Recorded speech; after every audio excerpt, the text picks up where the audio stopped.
स्वप्न है, ये सत्य नहीं है। ये न पहले था न आगे रहेगा, ये बीच में भास रहा है स्वप्न की तरह। उमा कहूँ मैं अनुभव अपना, सत हरि भजन जगत सब सपना। और मुझ अजन्मा का कभी जन्म ही नहीं हो सकता, केवल भ्रम से ऐसा मान लिया है। उसी भ्रम के कारण जैसे स्वाप्निक शरीर में हम सुख दुख का अनुभव करते हैं, ऐसे जागृत में भी ये मोहा ज्ञान अंधकार से युक्त शरीर है, इस शरीर को माना गया। उसी अज्ञान, अगर आप पूछते हैं क्यों हुआ, तो उसी अज्ञान को मिटाने के लिए, ये भ्रम मिटाने के लिए ये जन्म की बाह्य लीला हुई है। बकाया न मेरा कभी जन्म हुआ न कभी जन्म होगा। मैं अजन्मा हूँ, मैं निर्विकार हूँ, पर विकारी शरीर को स्वीकार करने के कारण विकारी जैसा दिखता हूँ। जन्म मरण युक्त शरीर को स्वीकार करने के कारण जन्म मरण वाला दिखाई देता हूँ। वस्तुतः मैं अजन्मा हूँ, मैं निर्विकार हूँ। तो अभी हम आपको स्वप्न में देख रहे हैं महाराज। आप देख रहे हैं स्वप्न में। ये जो प्रेमानंदधारी शरीर है, ये स्वाप्निक है, ये सत्य नहीं है। ये न था न रहेगा, ये बीच में भास रहा है। कुछ समय बाद ये स्वप्न की तरह मिट जाएगा, इसका कोई अस्तित्व नहीं रहेगा। मेरा अस्तित्व था, मेरा अस्तित्व है और मेरा अस्तित्व रहेगा। महाराज जी आप स्वरूप से बात कर रहे हैं। अब जान जाओ तो जान जाओ, ना जान पाओ तो बस अब इतना ही है। अब इसके आगे अनुभव गम्य भजे जी संता, अनुभव के द्वारा जाना जा सकता है, वाणी के द्वारा नहीं। राम अतर्क बुद्धि मन बानी, मत हमारी सुनो भवानी। भगवान और भगवान के निज जनों में अंतर नहीं होता, और ये अतर्कनीय स्थिति को प्राप्त होते हैं। ये बातों से नहीं बताया जा सकता। महाराज जी इसको जानने के लिए साधक को उसी स्थिति में आना पड़ेगा। हाँ, उसी, जब तक उसी स्थिति में नहीं आएगा तब तक नहीं समझ। मतलब जगना पड़ेगा। बिल्कुल। अभी स्वाप्निक पुरुष हो, जब जगोगे तब प्रश्न ही नहीं रह जाएगा, हम तुम नहीं रह जाए, हम न तुम दफ्तर गुम। देखने वाला ही ले, देखत देखत ऐसा देखा, मिट गई दुविधा, रह गया एक। एक एको ब्रह्म द्वितीयो नास्ति। एक सब में एक। हजारों घड़ों में हजारों प्रतिबिंब पड़ रहे हैं तो हजारों सूर्य थोड़ी हो गए।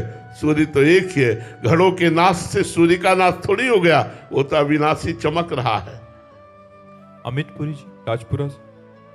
राधे राधे महाराज जी। महाराज जी क्या आत्मा को कुछ पाना है या आत्मा अपने आप में पूर्ण है? ऐसे में आत्मा को करना क्या है महाराज जी?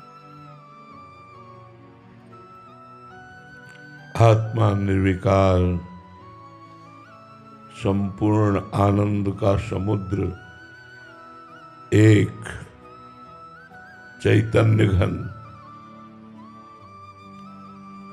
उसको किसी क्रिया की जरूरत नहीं है, किसी फल की जरूरत नहीं है। भ्रम हो गया है।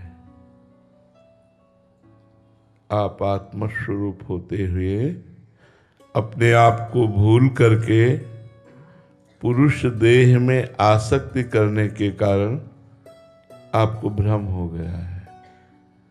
आप अपने आनंद को छोड़कर जो प्रकृति के पंचभूत रचित शरीर में भोगे जाने वाले भोग हैं, उनमें आप आसक्त हो गए हैं।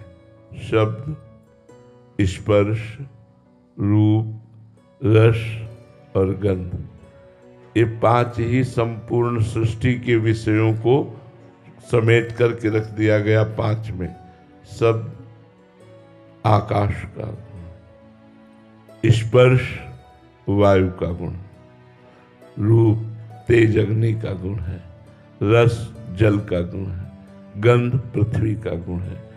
इन पंचभूतों द्वारा रचित सुखों को पंचभूत रचित देह में मैं मानकर इन बाह्य सुखों को भोगने की इच्छा ही बंधन है। अगर इस इच्छा का त्याग कर दे तो आत्मा का न कभी बंधन हुआ था, न है, न रहेगा। पूर्ण आनंद स्वरूप आत्मा है। इसलिए बड़े बड़े महापुरुषों ने इस बात को कहा कि मनुष्य जन्म केवल आत्मानंद प्राप्ति के लिए मिला है और यहां संपूर्ण संसार हमें आत्मविमुख करने के लिए खड़ा है। छोटी सी छोटी वस्तु हमें बांध रही है, हमें अमुक चीज चाहिए, हमें अमुक भोग चाहिए, यही बंधन है। और ना चाहिए, ना चाहिए, कुछ नहीं चाहिए। इस शरीर का जो प्रारब्ध होगा उसके अनुसार होगा। मुझे कुछ नहीं चाहिए, मैं निर्विकार चैतन्य स्वतः सुख समुद्र हूं, मुझे कुछ नहीं। ये बात आ जाए तो आत्मानंद की तरफ बढ़ने लगे। लेकिन आत्मानंद की तरफ बढ़ना, ये विषयों का आकर्षण बाधा पहुंचा रहा है। एक एक चीज बांध रही है, जबकि हम निर्विकार हैं, अद्वितीय हैं, चैतन्य घन है, दूसरा कोई है ही नहीं। एको ब्रह्म द्वितीयो नास्ति, सो ब्रह्म अहम सोहम सोहम, एको ब्रह्म द्वितीयो नास्ति। जब द्वितीयो नास्ति तो एको वो सोहम, वही है, जान गया, मुक्त हो गया। ये बंधन अनादि से है, आज से नहीं है। इसलिए साधक वही है जो गुरु चरणों का आश्रय लेकर बाह्य विषय भोगने की इच्छा का त्याग कर दे। पर ये बातें बनाना नहीं, जितने लोग बैठे हैं इतने में सब देख लो इच्छा में ही जी रहे। करोड़ों में इतने लोग सौभाग्यशाली हुए कि परम पावन भूमि श्री वृंदावन धाम में सत्संग के लिए आप समय दिए। अपने अमूल्य समय को गृह कार्य, नाना प्रकार के कार्यों से विरक्त करके आपने प्रातःकालीन वेला पर आपने समय दिया सत्संग के लिए।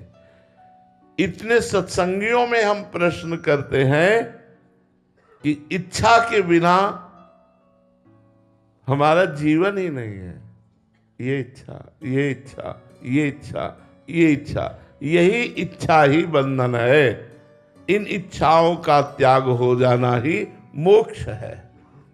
मोक्ष का तात्पर्य जो हम मुक्त स्वरूप है उसका अनुभव हो जाएगा।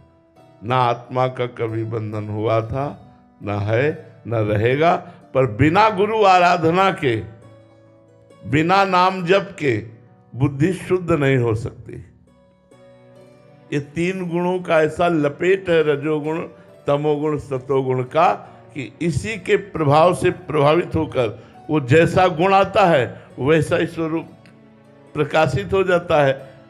अपने स्वरूप को भूलकर वो गुणों के स्वरूप में आसक्त हो जाता है। बिना त्रिगुणातीत हुए, बिना मायातीत हुए, बिना भोगातीत हुए हम अपने स्वरूप का अनुभव कैसे कर सकते हैं?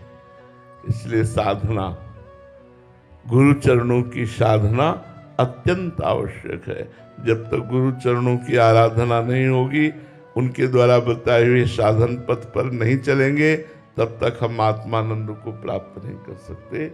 हम जगत के विषय, विषय के आकर्षण, जगत के संबंध, संबंध का मोह, ये बहुत कठिन है, बहुत कठिन है। आप लोग देख लीजिए, केवल बातें सुनना या करना एक सहज बात हो जाती है, प्रवचन कर लेना, लेकिन छोड़ना, हम जो बात कह रहे हैं उस पर ध्यान दीजिए। जगत के विषय और विषयों का आकर्षण और भोगने की इच्छा, ये बहुत कठिन है त्यागना। जगत के संबंध और संबंध का मोह और मोह जनित सुख, इसका त्यागना बहुत कठिन है। और जिसने इसको त्याग दिया वही मोक्ष स्वरूप में स्थित, आत्म स्वरूप में स्थित हो गया। जो इसे नहीं त्याग पाया वही पुनरपि जननम पुनरपि मरणम पुनरपि जननी जठरे शयनम, यद्यपि वह अजन्मा है, यद्यपि निर्विकार है, फिर भी विकारों में आसक्त होने के कारण उस अजन्मा का जन्म होता है। उस मुक्त को बंधन स्वीकार करना पड़ता है। और नाना प्रकार